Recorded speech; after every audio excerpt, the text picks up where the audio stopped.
Good evening and happy Hanukkah, everybody. I want to learn a little bit from my holy ancestor, the Maharal of Prague, who wrote a very famous sefer, Ner Mitzvah, on Inyanim of Hanukkah, and in general, a lot of Inyanim of Golus, a lot of the concepts of not only Hanukkah in particular, but more in generally, the four exiles, of which the Greek exile, or the Hellenist exile, they were Seleucids, they were not actually Greeks. The Greeks were actually Alexander the Great, who was quite good to the Jews. It was the Seleucid Empire, or Seleucid, I'm not sure if I'm pronouncing it right, that were the ones who, after Alexander the Great died, the kingdom split into the various kingdoms, and that's why it's Sphira Izim Higdal Utsumov, that's compared to a goat kid that tried to conquer, and that's an idea that we find from the book of Daniel, the various animals that the four exiles are compared to, from the Babylonian to the Persian to the Greek to the Roman, and essentially we're still essentially in the Roman exile, although there's discussion that there's the Ishmaelite exile, which one could say that we're also experiencing, but then there's also the Jewish exile, meaning that the pious Jews suffering at the hands of those of Jewish ancestry who have abandoned our faith, which is very similar in many ways really to the story of Hanukkah, because most of our the fight of Hanukkah was not against the Seleucid Gentiles, but the Hellenist Jews who kowtowed to them. And that's what the main war was. And also, the fascinating thing was that this was an exile that was while, a certain part of the Jewish community was in the Holy Land. Was not the majority of the Jews were not in the Holy Land. The majority were in other lands, Babylonia and Alexandria and other places. But there was the strong Jewish presence in the Holy Land, as well as the temple was standing, but the temple was defiled, and that's really the major aspect of is the rededication of the temple. That's where the name Hanukkah comes from, is the dedication of the temple and the rededication of the temple. Hanukkah really means the feast of dedication.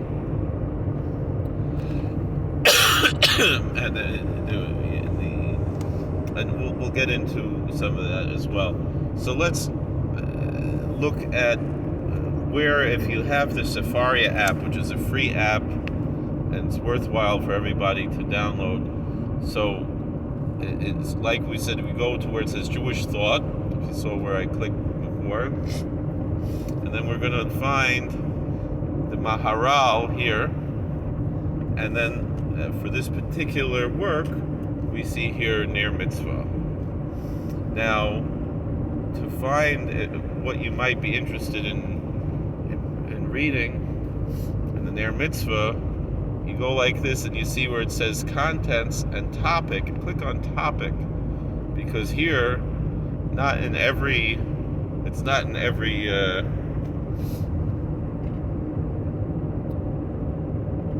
part of the Sefaria where you can find this, but here we have this. So I want to go to what's called Essay on Hanukkah Lighting.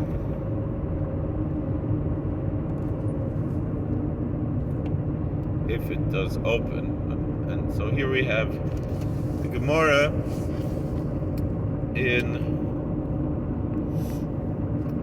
Shabbos is Chav Aleph Amud Beis. It's 21b in the tractate Sabbath or Shabbat, however. That's where we have Brisa about Hanukkah, because Rabbeinu HaKodesh did not have a Masechta on Hanukkah, and it's only mentioned briefly in the Mishnah, a few places, B'ner Hanukkah Potter, etc. And the Kriyas Torah is mentioned. That's in Gemara Megillah. It talks about the Kriyas, Hanukkah B'Nesiyim, etc. But in the second chapter, Bama Madlikin, which in Ashkenazic and Sephardic synagogues, the non-Hasidic synagogues, they recite Friday night, and many Hasidim recite it as well at home or otherwise. That second chapter of the Mishnah of Shabbos, it's Bama Madlikin. So the Gemara to that Mishnah, we have the Brisa of Hanukkah asks, "My Hanukkah, what is Hanukkah?" Right? Some understand that just simply to mean what is the reason for Hanukkah, but it could really be just in the simple way, my Hanukkah. But in any event, the Brisa goes on.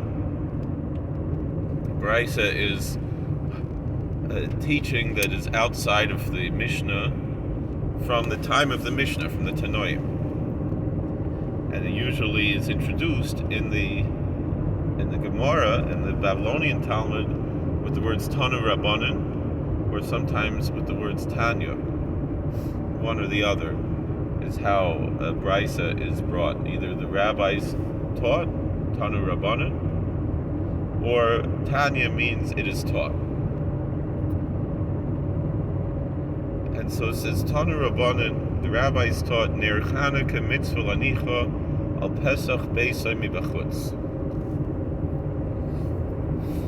The Hanukkah lamp, and it's notable that I call it Ner, a lamp, and not a candle. Which, if we get that far, the Maharal of Prague, my holy Zayda Maharal, was very insistent that we should not use candles, even though he's noticed a lot of people did use candles already in his time for the Ner Hanukkah. He was of the opinion that candles should not be used. It would seem not for Hanukkah, not for Shabbos either.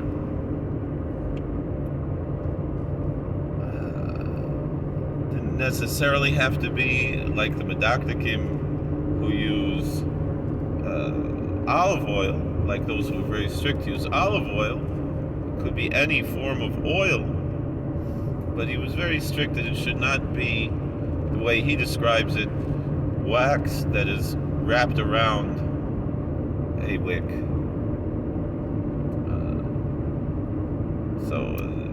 So that's why I'm calling it the Ner a lamp as opposed to a candle. Although sometimes the word Ner means candle as well. So, but we're going, since we're learning the Maharal, we'll go L'Shitase. The truth is, though, the way we paskin is that a candle is acceptable. And in our home, I myself, I light with oil, and the children, my wife and children, light candles. But I always ask them if they want to light with oil instead. I make that available as well. So it says, Ner Hanukkah Mitzvah Lanicha al Pesach Beisai Mibachus. The Hanukkah lamp, the mitzvah is to set it on the door of one's house outdoors. Imhaya dar ba'aliyah, if someone dwells in an upper chamber on the second floor or a third floor or whatever, he doesn't have a direct door from his apartment to the public domain. Manicha b'chaloin esmuch l'reshus harabim. It should be placed in the window that is closest to the public thoroughfare, the public domain.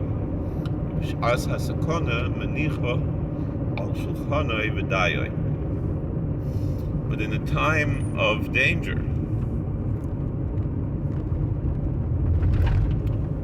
it should be placed on the table, and that's enough. He places it on his table, and that's sufficient.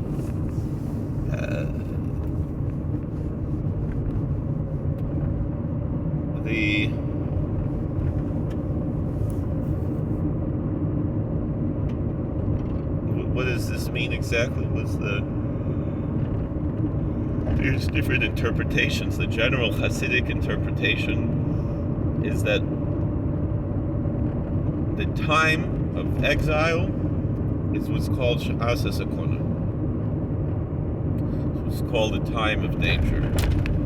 And so therefore, the Hasidic custom is to light it, generally, by the door, but on the inside, as opposed to the outside. That's how it's generally performed in the Hasidic traditions. And there's a whole discussion in the Shulchan Aruch already, in the Rambam, and the Gemara, that it should be opposite to the mezuzah. So if the mezuzah, as you enter the door, is on your right side, the Hanukkah lamp should be on the left side. This way, you're surrounded with mitzvahs as you pass through the door. You have these two mitzvahs: the mezuzah on your right and the Hanukkah lamp on your left. Generally, though, if you're facing outdoors, the mezuzah will be on your left and the Hanukkah lamp will be on your right.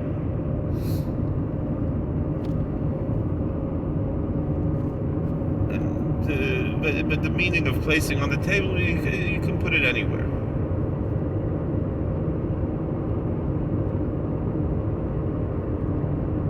So, it could be anywhere in the home. The generally understood halachic interpretation, though, of this question of lighting indoors or outdoors, or by the window or not by the window, that it's visible or not, the Ner Hanukkah, really comes down to more of the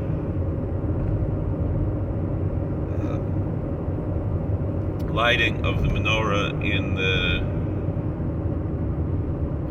Ner Hanukkah in the time when it's specifically prohibited by the authorities to light a candle.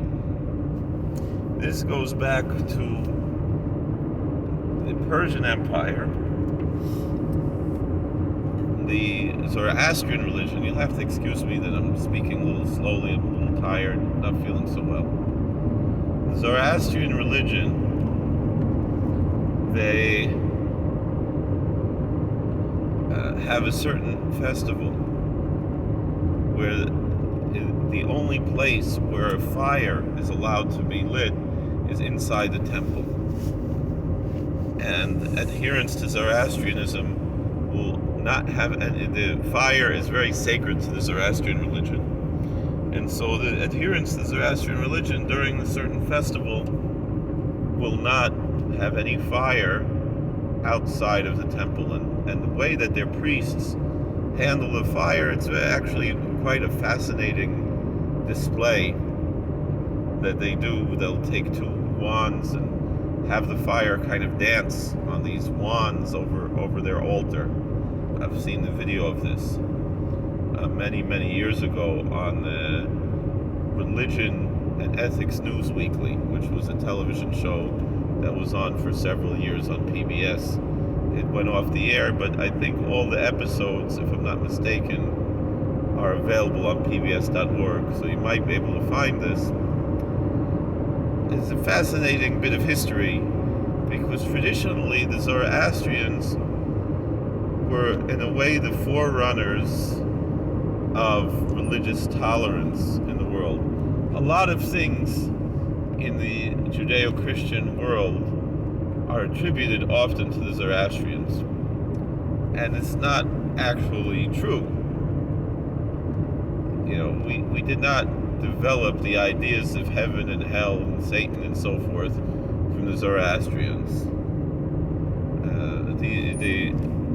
These might, if you want to take a documentary approach to religion, you might want to call it convergent evolution. But really, when you take the Jungian psychological approach of these things, the different cultures come to these different, very, very similar conclusions because they're dealing with the same entity in the collective conscious, archetypically speaking. However, there is truth that the way that the Christians view, not that the way Christian scholars, Christian theologians, Christian clergy who are educated view Satan is necessarily a Zoroastrian idea, but the popular view that we see in the cartoons,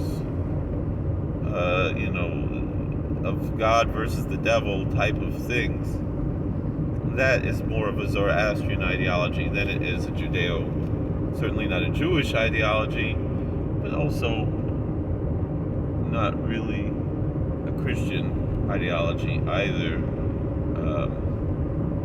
from a biblical perspective. However, the concept of Hasaton,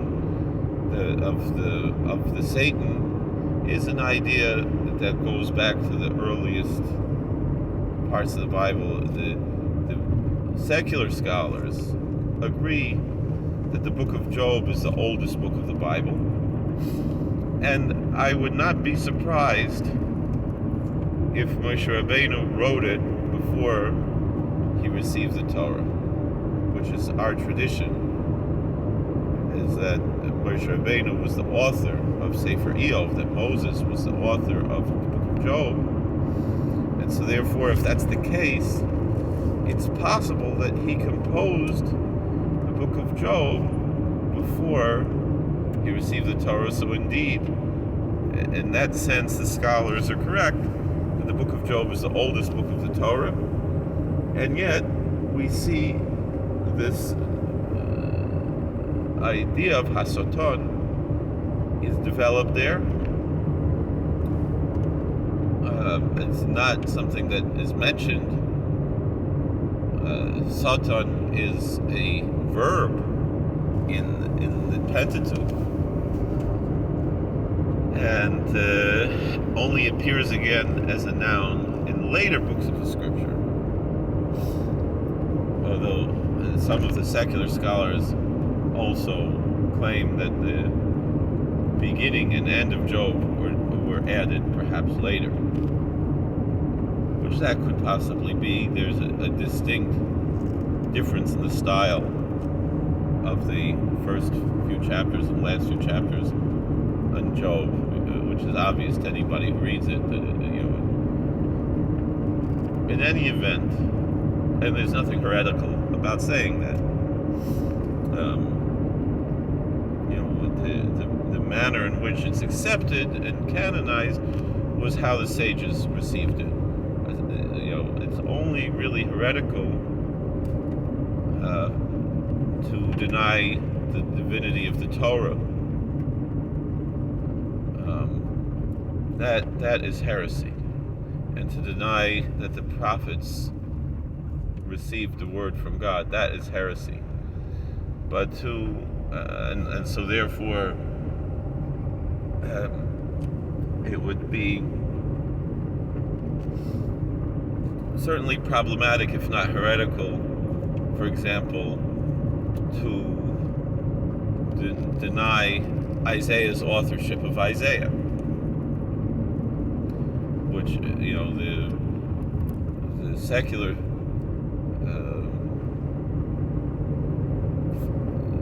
professors claim that there were 2 or perhaps 3 authors to Isaiah, and we reject that. However, the Job is an anonymous work. Just we have a tradition that it was written by Moses, but that tradition is not clear, and so therefore to question aspects of the authorship of the book of Job is not heretical. But in any event, even our sages noted that Job was written in a mythological sense, and there's opinion that he never existed, and that the purpose of the book of Job is to teach lessons of the book, is the archetypical purposes of the book, as opposed to recording any historical aspects. Others understand Job to have been a historical figure, and Maimonides was of the opinion that Job never existed, and that the entire work is a parable. And so, then any questions about the authorship really also don't really matter much to us. The only thing that matters is that halachically speaking, it is one of the books that are Matame Yadayim. That it's one of the books that were canonized by virtue of the fact that the sages wanted to protect it from mice, and so therefore declared it to be unclean, to defile the hands, in order to, if it's written in a scroll, handwritten in a parchment scroll, according to the traditional methods, which I've never seen such a thing, because the book of Job is never used liturgically. Meaning I've seen even the book of Psalms from a handwritten scroll, and the various books of the prophets from handwritten scrolls, Isaiah and so forth, to be used for Haftarah, and of course the Chumash, the Pentateuch, the Torah itself, and the book of Esther. Those are both central in any synagogue life, to have those from scrolls, whereas you can manage without Isaiah on a scroll, right? I've seen even Lamentations read from a handwritten scroll, and I've seen Shir Shirim and so forth, and Ruth, and Koheles perhaps, but I've never seen. I've been to shuls that have had them, but I've never seen. So I've seen them in the Aron where they keep them, but I've never seen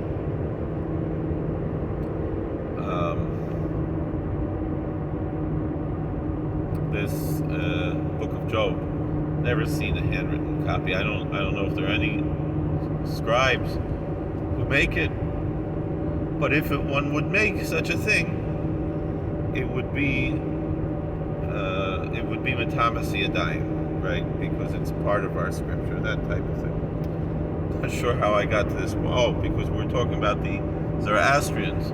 So the one thing, though, that the world did learn from the Zoroastrians was religious tolerance, and in a certain sense, even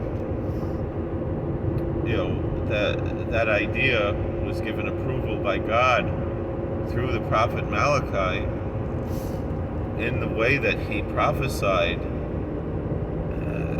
his message to our Kohanim, to our priests. And the idea of religious tolerance can be found in the Chumash in a certain sense as well, although along with intolerance, a balance between these two opposing forces. Quite similar to how the Zoroastrians look at the world in their dualistic sense, we have in a certain Jungian archetypical sense these dichotomies within our faith, and halachically speaking, within Jewish law, as well as hashkafically speaking within Jewish ideology. But in any event, the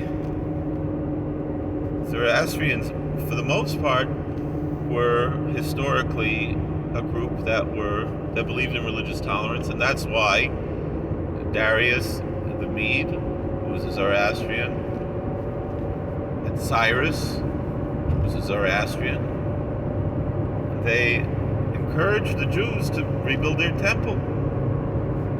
Some say Darius himself, his mother was Jewish, so he would be what we would call halachically Jewish. But there were several Dariuses, or at least one of them. In any event,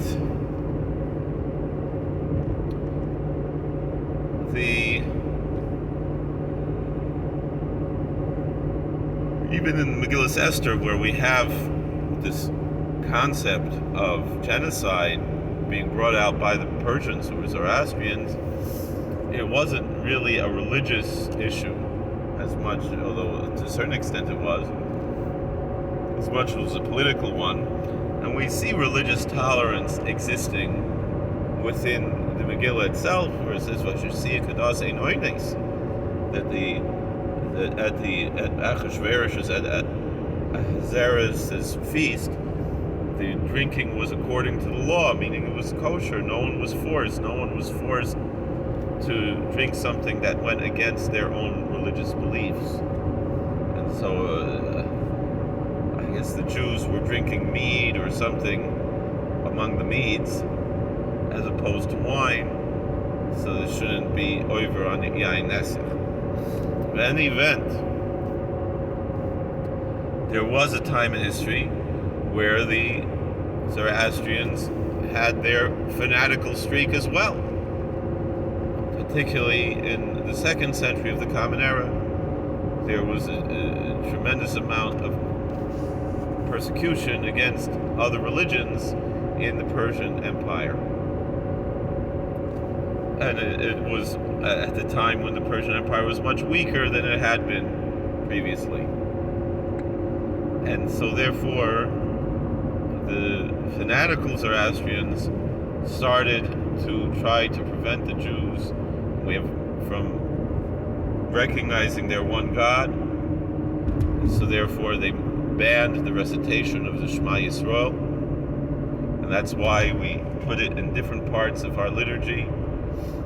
Whether we put it before the davening, that people would say it at home, or not in the synagogue, or we put it during Musaf on Shabbos and Yontiv. At least that verse was added for that reason, because the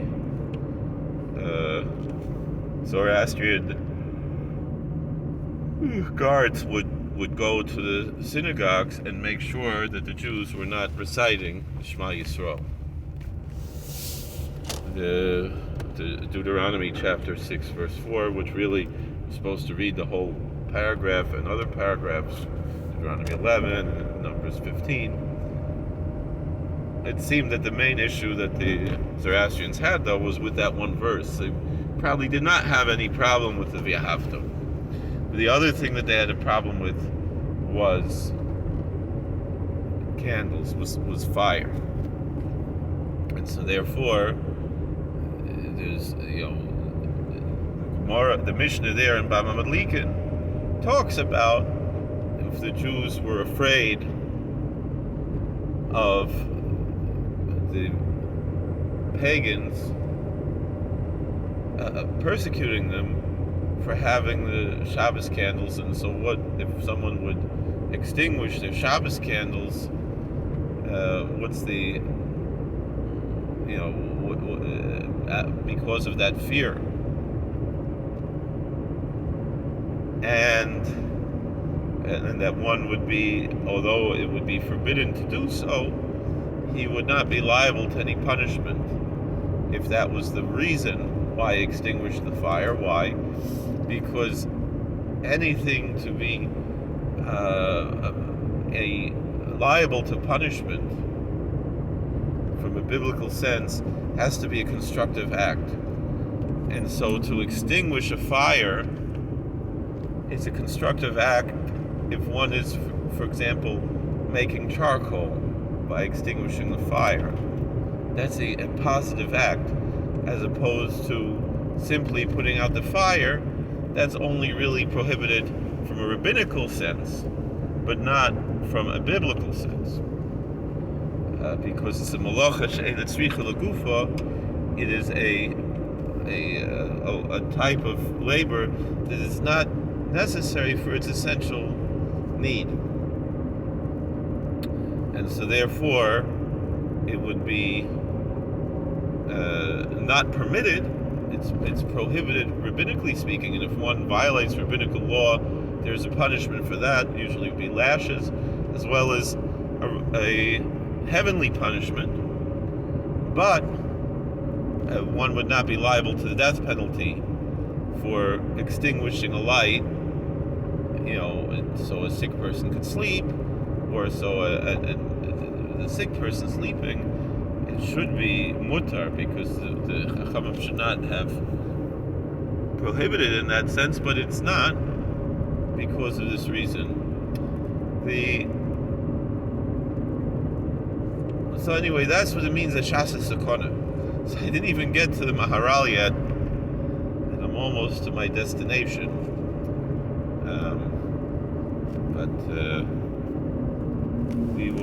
Let's try to learn a little bit.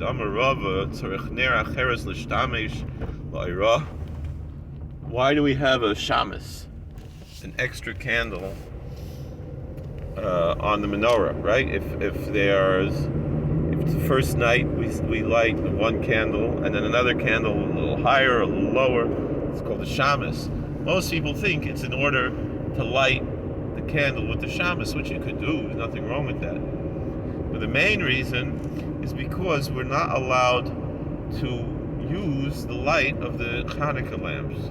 It's only supposed to be a symbol and not to be useful to see. As opposed to the Shabbos candles, while you can't read next to the Shabbos candles because we're afraid that one would adjust the candle, the lamp, in order to read better, but the purpose of it is to have light. And you can read from if you're not right next to it, if you're able to see that well.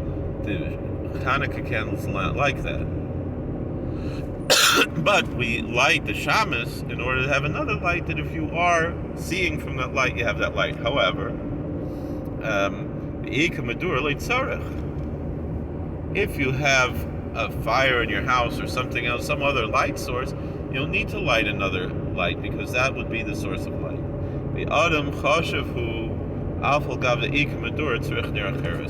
But if he's a distinguished person, even though he has a fireplace burning, something like that, or some other torch burning in order to have light, he should still light another candle to be the Shabbos. Alright, next, the Gemara says, Tanu Rabbanan, Mitzvah's Hanukkah ner ish uveso. The mitzvah of the Hanukkah Lamp is each person should have one candle in his home. One lamp in his home. But Mahadrin ner l'chol echod ve'echod. When it comes to those who want to go beyond the letter of the law and beautify the mitzvah, then you light an extra, meaning one lamp in each home is sufficient. You want to do a little bit more, you light an additional lamp for each person who lives in the house. But Mahadrin and Ahadrin. But what if you want to do more than that? Beis Shammai Oimrim, if you want to do the best way, Beis Shammai Oimrim, Yom Rishon Madlik Shmoina, Mikan ve'elach Poches v'holech. That the first day you light 8 lamps, and then after that you go down from 7, 6, 5, 4, 3, 2, and then the last day you light 1 candle. Beis Hillel says Yom Rishon Madlik Achas. Beis Hillel says on the first day you light 1 candle. And afterwards you add. You go 2, 3, 4 until the last night you're lighting 8. Amar Ula says, Fligi Batre Amaroi b'Marova. There were 2 Amaroim, 2 of the rabbis of the of that time of the Talmud, who argued. This is already after the Brisa. These were the rabbis who were in the West. No. Yeah, in the West. So that would be in Eretz Yisrael, meaning Eretz Yisrael is toward the west of Babylonia. Rabbi Yossi bar Oven, Rabbi Yossi bar Zvida. They were Rabbi Yossi bar Oven and Rabbi Yossi bar Zvida. Chad Amar, time of the Veis Shammai, Kneged Yomim Nichnosim. Time of the Veis Hillel, Kneged Yomim Yotzin. One says that the reason for Beis Shammai is for the days that are coming, and the reason for Beis Hillel for the days that have gone. Chad Amar, time of the Veis Shammai, Kneged Parei Chag. Time of the Veis Hillel, the Mailim B'Kodesh Vein Oriden. So the other one says the reason for Beis Shammai is because of the Feast of Tabernacles, the holiday of Sukkot. When it came to the bulls that were offered as a sacrifice, they would start with a higher number and each day go lower. But then but Beis Hillel says that we go higher in holiness and we don't go down in holiness. Let me pause this. Conclude this video now. We'll finish later. How do I turn this